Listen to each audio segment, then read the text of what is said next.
আমি বলি কালকের ভিডিও আজকে তোমাদের সাথে শেয়ার করছি, কারণ কালকে অনেকটা রাত্রি হয়ে গেছিলো ঘুমাতে, তাই কোনো ভিডিও এডিট করতে পারিনি। আর কালকে 7 তারিখ, কাল ছিল আমার মেয়ের জন্মদিন। আর সেই উপলক্ষে একটুখানি ফ্রায়েড রাইস আর চিকেন রান্না করেছি বাড়িতে। ফ্রায়েড রাইসটা ওর বাবা করেছে, চিকেন মেয়ে করেছে। আর মেয়ে প্রথমে এসে কলেজ থেকে এসে একটু রেস্ট নিয়ে এই যে মাংসটা আগে ম্যারিনেট করে ও প্রায় 2 ঘন্টা মতো রেখে দিয়েছিল। আর আমি সাধারণত ওদেরকে হেল্প করে দিই, বাবা মেয়েকে। তো রান্নাবান্না ওরাই করে, ওর বাবা করে, ও করে, আমিও করি। আমি ঘরোয়া রান্নাবান্নাগুলো করি। যেদিন একটু বিশেষ কিছু রান্না হয় সেদিন বাবা মেয়েতে করে। আর আজকে বন্ধুরা তোমাদের সঙ্গে একটু ফ্যামিলির কথা বলবো। হ্যাঁ, বিগত দিনের কথাগুলো তোমাদের সাথে বলছি। প্রায় রান্না বান্না শেষের পথে। আর আজকে তোমাদের সাথে একটু গল্প করি। গল্প বলতে যেটা বলা হয়নি তোমাদেরকে, আর আজকে আমার মেয়ের জন্মদিন। আর সেভাবে কোনো কিছুই করি না, কেন করি না আমি সেটাও বলবো। শুধুমাত্র আমি যেহেতু তোমরা আমার ভিডিওতে দেখবে যে আমার ভাইয়ের বাড়ির সামনে, একেবারেই সামনে, হাঁটা পথে 2 থেকে 3 মিনিট, হয়তো আমার বাড়ি থেকে 10টা বাড়ির পরে এরকম হবে। আর বোনও খুব কাছাকাছি থাকে, তো সেই কারণে এমনিতেই আমাদের একটু ভালো কিছু রান্না বান্না হলে দেওয়া নেওয়া হয়। তো তাই জন্য মেয়ে তো না বলছিল যে মা একটা এমনি কেক কাটবো, থাক, আর মাসিকে মামাকেও বলতে হবে না। হ্যাঁ, কিন্তু আমি ভাবলাম যে না, ঠিক আছে, আর মাসিও আসবে আর মামা মামিমাও আসবে। আচ্ছা, যে কারণে সেভাবে জন্মদিনটা পালন করি না, আজকে আমি তোমাদের সাথে সেটাই শেয়ার করি। আমার কিন্তু একটি মাত্র মেয়ে, আর মেয়ে কলেজে পড়ছে। আর আমাদের খুব একটা ছোট্ট ফ্যামিলি। আমার শ্বশুর শাশুড়ি ছিল, দুজনেই গত হয়েছে। শ্বশুরমশাই 2014 সালে অক্টোবর 28 অক্টোবর উনি মারা গেছেন। আর উনিও সেন্ট্রাল গভর্নমেন্টে সার্ভিস করতেন। আমার বাবা আর আর শ্বশুরমশাই দুজনে একসঙ্গে সার্ভিস করতেন, সেই সূত্রেই আলাপ। আর তারপরে আমাদের বিয়ে হয়। আমি তখন 2nd ইয়ারে পড়ছি মহিষাতল গার্লস কলেজে, তখন আমার বিয়ে হয়। 2004 সালের কথা বলছি। তারপরে আর বাবা রিটায়ার হলো 6 সালে, 2006 সালে। আর তারপরে 2007 সালে আমি আইসিডিএসে চাকরি পেয়েছি। তখন আমাদের হলদিয়া আইসিডিএসটা প্রথম চালু হলো, হলদিয়া আরবানে। আর মা শাশুড়ি মা 2020 সালে করোনাতে মারা গেছে। কথা বলতে গিয়ে সত্যি আমার খুব কষ্ট হচ্ছে। আসলে প্রথম থেকে খুব হাসি খুশি আমরা ফ্যামিলি, মা বাবা সবাই খুব আনন্দ করে থাকতাম। আমার 2005 সালে আমার মেয়ে হয়, 23শে বৈশাখ আর 7ই মে। তো আমার শ্বশুরমশাই ঠিক 2014 সালে মারা যায়। প্রত্যেক বছরই মেয়ের জন্মদিন পালন করতাম, এরকম বন্ধু বান্ধব, মোটামুটি ঘরোয়াভাবে, খুব বড় করে নয়, মোটামুটি ঘরোয়াভাবে। মামা বাড়ি তো পাশে, আর তখন মাসি তো বিয়েই হয়নি, ক্লাস 9-এ পড়ে। তো মোটামুটি হয়তো আমার আর যারা আত্মীয় স্বজন হয়তো কাছাকাছি আছে তাদেরকে কোনো সময় ডাকতাম, এই করে মোটামুটি ঘরোয়াভাবে একটা জন্মদিন পালন করতাম। তারপরে দেখলাম, পরে ওটা উপলব্ধি করেছি যে আমার শ্বশুরমশাই ঠিক মেয়ের জন্মদিন যে বছরই মারা যাবে, 2014 সালে মে মাসে যখন জন্মদিনটা পালন করি, দেখছি খুব কান্নাকাটি করছে, খুব খুব কিছু বুঝতে পারলাম না, খুব কান্নাকাটি করছে। উনি হার্টের পেশেন্ট ছিলেন, হার্টের ওষুধ খেতেন, ডায়াবেটিস ছিল। তো ওনার বাইপাস সার্জারিও আমরা করিয়েছিলাম RN টেগোরে। তো বাইপাস সার্জারি করার মনে হয় জুন জুলাইয়ের দিকে মনে হয় অপারেশন করা হয়েছে, ওই তো অক্টোবরে মারা গেলেন। তো 3-4 মাসের মধ্যে উনি মারা গেছেন। তো সেই বছরটা আমি জানি না মানুষ বুঝতে পারে, যেটা অনেকেই বলে বড়রা যে অনেক সময় অনেক কিছু বোঝা যায়। তো বাবা সেই বছরে না প্রচুর কান্নাকাটি করছিল। তো তারপরে তো এরকম একটা ঘটনা হলো। আর তারপরে 1-2 বছর আমরা আর মেয়ের কোনো জন্মদিন পালন করতাম না। তারপরে ওর ঠাকুমা বলল যে একটাই নাতনি আমার, কিছু না হোক একটু পায়েস মিষ্টি কেক এটা এটা তোরা কর। আমাকে আমার শ্বশুর শাশুড়ি দুজনেই তুই দিয়ে কথা বলতো, কারণ আমার বর একা, আর আমার কোনো দেওর ভাসুর ননদ কেউ নেই। আমি প্রথমেই বললাম না যে আমরা ছোট্ট একটা ফ্যামিলি, খুব হাসি খুশি ফ্যামিলি, খুব আনন্দ করে আমরা দিন কাটাতাম। তো তারপরে মা বলাতে আমরা ওইরকম ছোটোখাটো একটা ঘরোয়া আয়োজন করতাম, কেক কাটা হতো, পায়েস মিষ্টি, যেবারে যখন কখনো হয়তো ফ্রাইড রাইস করছি, কখনো হয়তো এমনি সাদা ভাত মাংস এরকম করতাম। তারপরে 2020 সালে যখন মা মারা যায়, তারপরের থেকে মেয়ে বলল, আমার শাশুড়ি 2020 সালের 23শে ডিসেম্বর CMRIতে ভর্তি ছিল, সেখানে মারা গেছে। আমি কখনো ভিডিওতে এই সমস্ত কথা বলি না, আমি সাধারণত রান্না বান্না নিয়ে থাকি। তো মানে কি বলবো, করোনার সময় যতটা পেরেছি আমরা চেষ্টা করেছি, কিন্তু কিছু কিছু বিষয় তো আমাদের হাতে থাকে না। আমার বর যথারীতি মতো চেষ্টা করেছে, মানে কি বলবো, মানে একটা আর্থিকও সেই সময় সমস্যা ছিল। তারপরেও এত বড় একটা নামি হসপিটালে আমার শাশুড়িকে আমরা ট্রিটমেন্ট করিয়েছি, কিন্তু ঈশ্বরের পরিকল্পনাকে তো আমাদেরকে মেনে নিতেই হয়। তো সেটাই হলো, মা মারা গেল 23শে ডিসেম্বর। আর আমি অবশ্যই পরে আরও ঘটনা বলবো। তো সেটা একটা কঠিন অধ্যায়। বাবা মারা যাওয়ার পর তাও মা ছিল, তাও ভাবতাম যে কেউ না কেউ একজন তো আছে।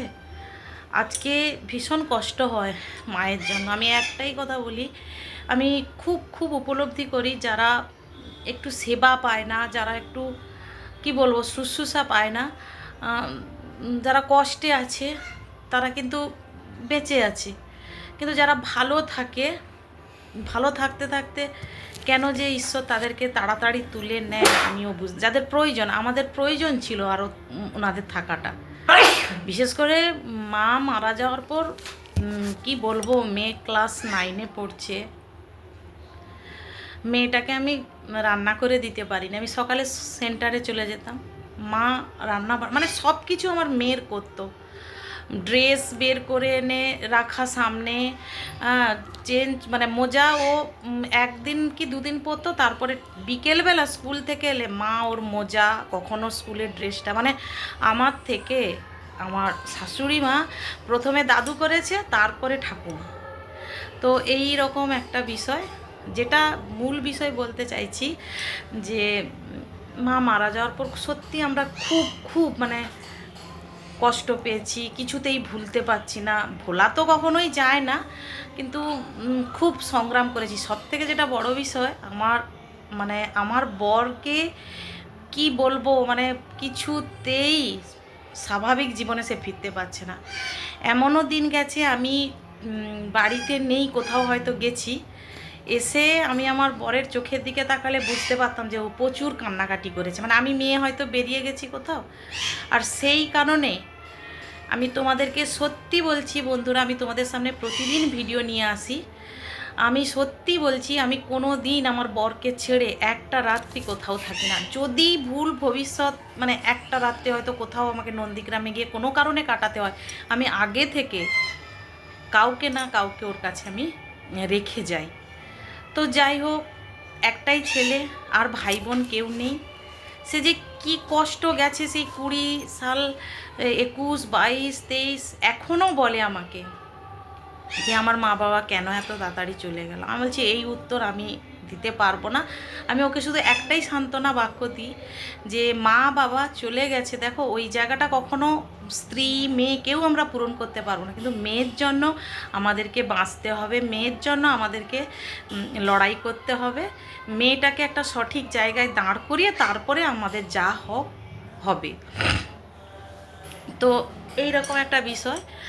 যখন 2022 সালে মনে হচ্ছে, ঠিক সালটা মনে করতে, 2022 সালে মেয়ের বড় হয়েছে। এবার ভাবলাম যে ঠিক আছে ওর বন্ধু বান্ধবদেরকে একটু বলি, জন্মদিনটা পালন করলাম একটুখানি বড় মাপে, মানে খুব বেশি নয়, ওই ওদেরই ক্লাসমেট এরকম করে হয়তো 10-15 জন। তারপরে ওই আমার বোনের বাড়ি আর ভাইয়ের বাড়ি তো আছে।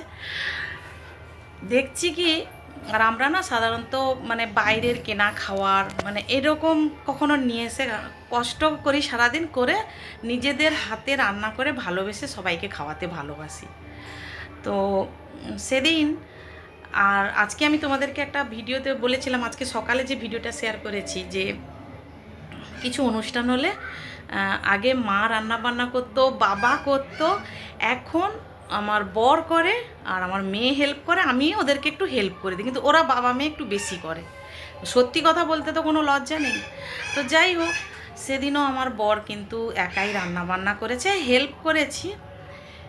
সেদিন ছিল ফ্রাইড রাইস, আরও মানে পনির, চিকেন কষা টষা, এরকম করে অনেক মোটামুটি 2-3টে মেনু ছিল। সাদা ভাত ছিল, ডাল ছিল, এরকম, হয়তো কেউ ফ্রাইড রাইস খাবে না। তো ওর বাবা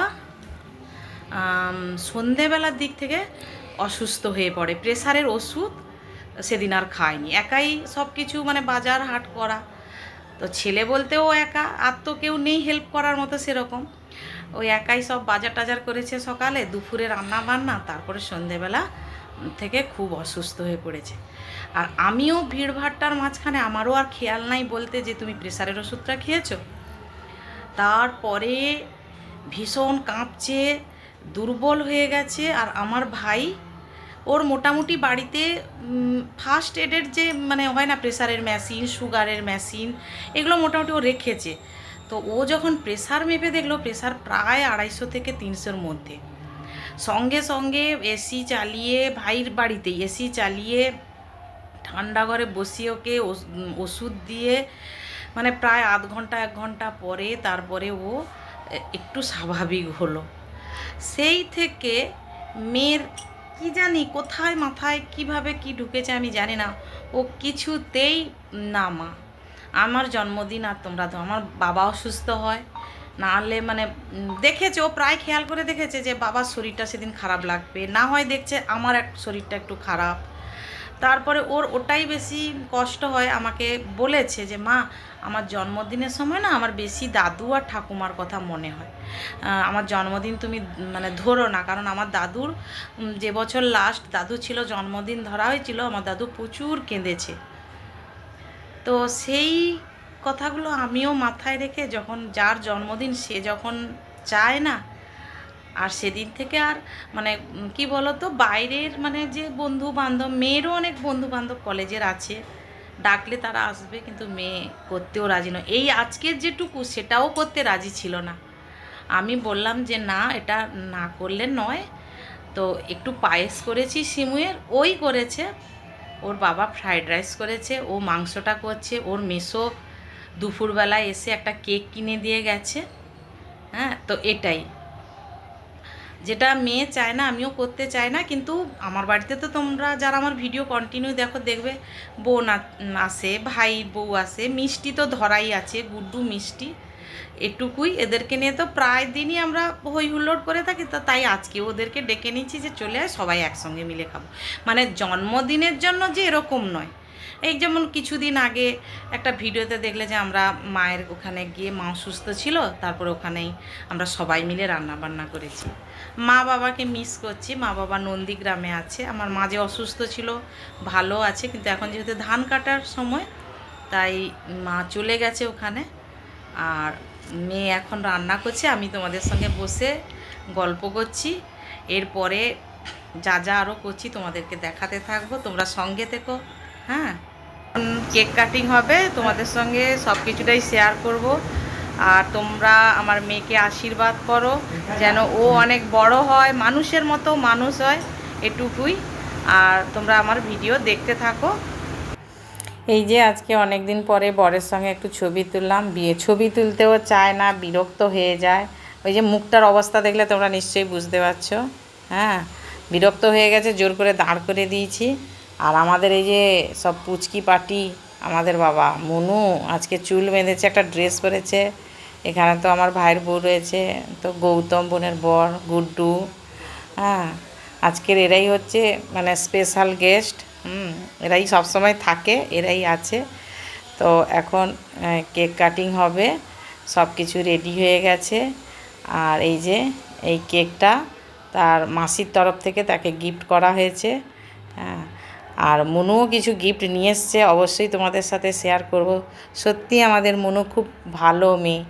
হ্যাঁ, ভালো মেয়ে আমি এই কারণেই বলছি, মানে ওর এখন থেকে ছোট থেকেই মাথার মধ্যে রয়েছে যে জন্মদিন হলে কিছু গিফট দিতে হবে। তো অবশ্যই আমি তোমাদেরকে বলবো যে ও কি গিফট ওর জন্য নিয়ে আসছে, তোমাদেরকে দেখাবো। আর আমার মেয়ে ওর কাছ থেকে গিফট পেয়ে খুব খুব খুশি, কারণ ও তো একটা বাচ্চা মেয়ে। হ্যাঁ, এখন কেক কাটিং চলছে। Happy birthday Babli, happy birthday to you, happy birthday Babli. Babli দিদি মুখে কি খাবার জন্য বসে আছে সব? না, আগে ভাই বোন ভাই, এই যে এই যে এই যে মুখ এদিকে কর একটু হালকা করে।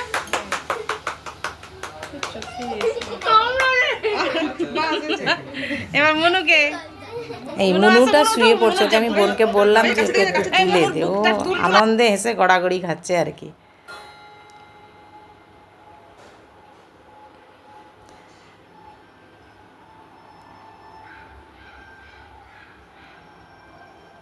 তো কেক কাটা হলো, খাওয়া দাওয়া হলো, সবাই মানে খাইয়ে দিল মেয়েকে, মেয়েও সবাইকে খাইয়ে দিল। তো এরপরে খাওয়া দাওয়ার ব্যাপার আছে, আর আমাদের টেবিলে 5টা চেয়ার মানে আছে। তো এই জন্য আগে খাইয়ে দিতে হবে কিছু জনকে, তারপরে মানে 2টো ভাগে খেতে হবে। আর রান্নাটা কিন্তু ফাইনালি সত্যি কথা বলতে আমরা দুপুরবেলা ঘুমোইনি, 3জন মিলেই করে নিয়েছি রান্না। হ্যাঁ, 3জন বলতে কি আমি, মেয়ে আর ওর বাবা। আর আমি তো তোমাদেরকে আগেই বললাম যে আমি হেল্প করে দিই, ওরা রান্না করে। এই যে আমাকে মেয়েকে খাইয়ে দিচ্ছে, আমি ওকে একটু খাইয়ে দিলাম। ওর বাবা। তো তোমাদের সঙ্গে তো আজকে আমি অনেক গল্প করলাম, পুরনো দিনের স্মৃতিগুলো তোমাদের সঙ্গে শেয়ার করলাম। ভালো লাগলো, মনে হলো যে হ্যাঁ তোমাদের সঙ্গে শেয়ার করি। এই যে গিফট মনুর প্রায় 4 জোড়া কানের দুল। ব্যাপারটা হয়েছে কি, ও ছোট তো, ওকে কখনো আমি 10 টাকা, আর আমার বাবা কিংবা আমার হয়তো ওর দিদা মামা যে যখন দেয়, ওর না একটা ব্যাগ আছে, ও গুছিয়ে রাখে, দিয়ে না 300-400 টাকা মনে হয় ওর জমা হয়েছিল। একদিন আমাদের এখানে বিগ বাজারে গেছে বেশ কিছুদিন আগে, গিয়ে বলছে আমার মেয়েকে আবার খুব সুন্দর একটা নাম দিয়ে ও ডাকে, বাবলি বলে না, আমরা বাবলি বলতাম। আর ও সেই ছোটোবেলা থেকে না লিটাকে শুনে নেয়, মানে নিয়ে বলেই ডাকে, আজও ডাকে। বলছে তুমি তোমার সামনে জন্মদিন আছে, তুমি কি কানের দুল নেবে নাও, আমি পয়সা দিয়ে দেবো। আমি সত্যি কথাই বলছি বন্ধুরা, সত্যি ওর আমি বললাম না যে একটা বাচ্চা মেয়ে, তার এখন থেকে মাথায় আছে যে জন্মদিনে কাউকে কিছু গিফট দিয়েছে, ছোটো হোক বড়। 3 জোড়া কানের দুল দিয়েছে, মানে ছোট বসানো থেকে শুরু করে 2 জোড়া বেশ খুব সুন্দর বড় বড় কানের দুল দিয়েছে। আমার মেয়ে তো খুব খুশি, আর মেয়েরা তো সাজগোজের জিনিস পেলেই খুব খুশি। এবার এই যে মামিমাকে একটু খাইয়ে দিচ্ছে, মামাও এসছে, এরা সব ফটো তুলছে। কিন্তু আমার তো আর ওদের ফটোর কাছে বসে থাকলে হবে না, আমাকে এদিকে খাওয়া দাওয়া দিতে হবে। তো এই যে ফ্রায়েড রাইস, আর তোমাদেরকে ফাইনালি আরেকবার দেখিয়ে দিই, এই যে চিকেন কষা, আর এই যে সিমুইর পায়েস করেছি, চালের পায়েসটা আর করিনি। এইটাই হচ্ছে, আর দই আছে। তো এটাই হচ্ছে আজকে ডিনারের মেনু। আর একটু আগে ভাগে রান্নাটা করে নিয়েছিলাম বলে অনেকটা সময় বসে হই হুল্লোড় করতে পারলাম। তো এবার আমি এক এক করে খেতে দিয়ে দেবো। আর ওই গুড্ডু গৌতম এদেরকে বলছি যে তোমরা বসে যাও, ওরা সবাই আরও দেরি করবে বলছে। আমি যে 9:30 বেজে গেছে, এবার সবাই খেয়ে না। তো এই যে আমার বরের খাওয়া হয়ে গেছে, ও বলছে যে খাক আর না খাক আমাকে দিয়ে দাও, আমার খিদে পেয়ে গেছে। ও খেয়ে মুখ ধুচ্ছে, এদিকে মনু, গৌতম, বোন, গুড্ডু। বোন চলে যাবে বলছিল, আমি অনেক করে বললাম যে না থাক আজকের দিনটা। তারপরে খাওয়া দাওয়া হয়ে গেছে, সবাই এই যে এখানে আমরা বসে গল্প করছি। গুড্ডু তার বাবার কাছে এই যে আদর খাচ্ছে, বোন, মেয়ে আর আমি তো ভিডিও করছি। ব্যাপারটা হয়েছে গুড্ডুকে একটা কিছু বলা হয়েছে পড়াশোনার জন্য, সেই জন্য একটু রাগ হয়ে গেছে আর কি। যাই হোক, ভিডিওটা ভালো লাগলে লাইক কমেন্ট শেয়ার করুন।